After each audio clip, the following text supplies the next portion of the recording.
dedicated to eastern and southern Kentucky. This is WYMT Mountain News First at 4. Good afternoon, I'm Steve Hensley. First at 4, a risk of severe weather is in place tomorrow, especially for areas along and north of the Hal Rogers Parkway. Meteorologist Cameron Aaron is here now to begin our First Alert Weather Day coverage. And Cameron, what's it looking like?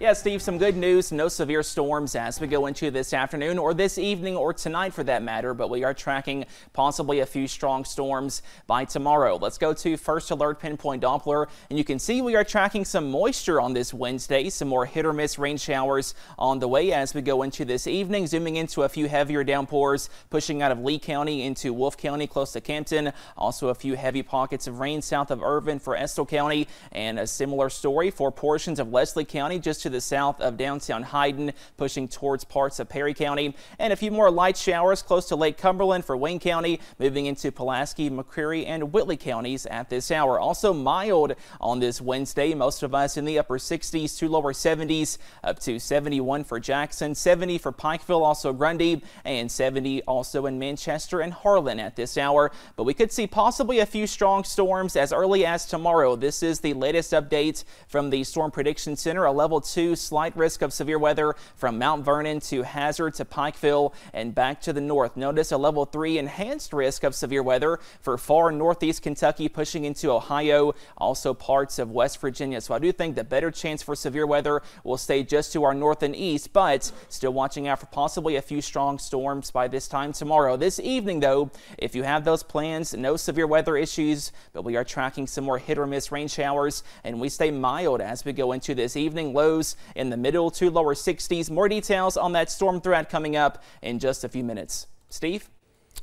Cameron, thank you. Now to a developing story we've been following most of the day. A manhunt led to 2 schools going on lockdown in Knott County. Knott County Central High School and Hindman Elementary were the 2 on lockdown. Officials from both schools said they had increased police presence all day. Now, police arrested David Matthews around 2 o'clock this afternoon. Kentucky State Police Trooper Matt Gayhart says they received a call early Wednesday that led to this manhunt. It was just shortly after 9 a.m. this morning. Kentucky State Police Post 13 has received an 911 call in the Knott County community in reference to a possible kidnapping. So troopers and Knott County Sheriff's Office were dispatched to the scene. Gayhart says Matthews is charged with 2 counts of kidnapping. He says Matthews is being taken to the Kentucky River Regional Jail. We'll have more about this tonight at 6 on WYMT. Well, it is now official. John Calipari will be the new head basketball coach at Arkansas. In fact, he's already there. The Razorbacks made the official announcement this morning. It comes one day after Calipari announced he was stepping away from Kentucky after 15 seasons. Cal signed a 5-year contract to lead the Razorbacks with a salary beginning at $7 million per season. The contract runs through April 2029, and Cal will be introduced tonight at 7 o'clock. Officials say the death of an 8-year-old Kentucky boy last month had nothing to do with the strawberries he ate from a school fundraiser. Today, the Hopkins County coroner said Trey Harris died from fentanyl intoxication. His family told police that they believed he suffered an allergic reaction after eating strawberries the night before from a school fundraiser. The FDA tested the strawberries and found nothing wrong with them.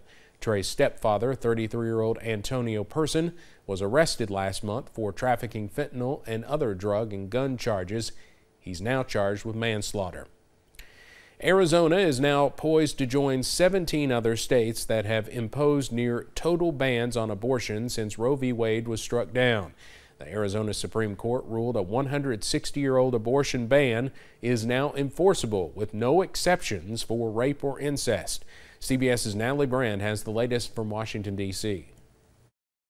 Abortion access in Arizona is in limbo after the state's conservative Supreme Court reinstated a 19th century law banning nearly all abortions.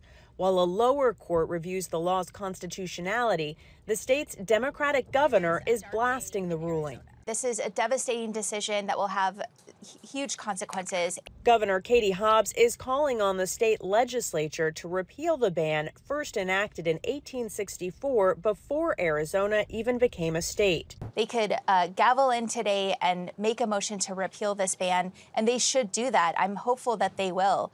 The 4-2 decision overrides Arizona's current 15-week ban, and the court warned that all abortions except those necessary to save a woman's life are illegal, with doctors facing a 2 to 5 year prison sentence. Today's decision should be celebrated, and we're very hopeful that voters will recognize that life is a human right. Arizona is a critical battleground in the presidential race. Within hours of the decision, the Biden campaign boosted ad spending there, and the vice president will visit later this week. To stop bans like this, we need a United States Congress that will restore the protections of Roe v. Wade. Monday, former President Donald Trump released a video statement saying abortion limits should be up to the states. The states will determine by vote or legislation or perhaps both, and whatever they decide must be the law. Back in Arizona, Planned Parenthood says it will continue to provide abortion services up to 15 weeks for a short period of time. Natalie Brind, CBS News, Washington. Abortion rights advocates in Arizona are working to get the issue on the ballot this November, joining a handful of other states that are putting the question to voters. Funding for the Affordable Connectivity Program is set to end at the end of this month. The American Connectivity Program has enabled over 23 million households. 23 million, by the way, about half of whom are military families, to get somewhere between $30 and $75 a month off of their bill. That's huge for these families. And I've read letters from folks who got a recent letter, unfortunately, from the FCC saying this program may come to an end, and they were really concerned. The White House calculates Kentucky has received more than $266 million from the program, or about $13.5 million each month. The White House has been asking congressional Republicans to support an extension of the program since October, but so far their requests have gone unanswered. The Belfry community is mourning the death of a middle school boy that died of meningitis last Friday. Noah Cross was just 14 years old. He was a three-sport athlete at Belfry High School, playing basketball, football, and baseball. His friends and coaches called him a fierce competitor with the most fun-loving personality. Since his death on April 5th, the Belfry community has come together to honor his legacy. In my time in this community, and I've lived here all my life, I have never seen our community come together in such a way that it has right now, and that's a very pleasant thing, because you know we've been through a lot of difficulties in the mountains and in recent years, and to see everyone kind of unite with one common goal behind one common person, that's a very special thing. The visitation for Noah is today at Belfry First Baptist Church. His funeral is tomorrow at Belfry High School. We will have much more on Noah Cross tonight during our sports segment at 6 o'clock.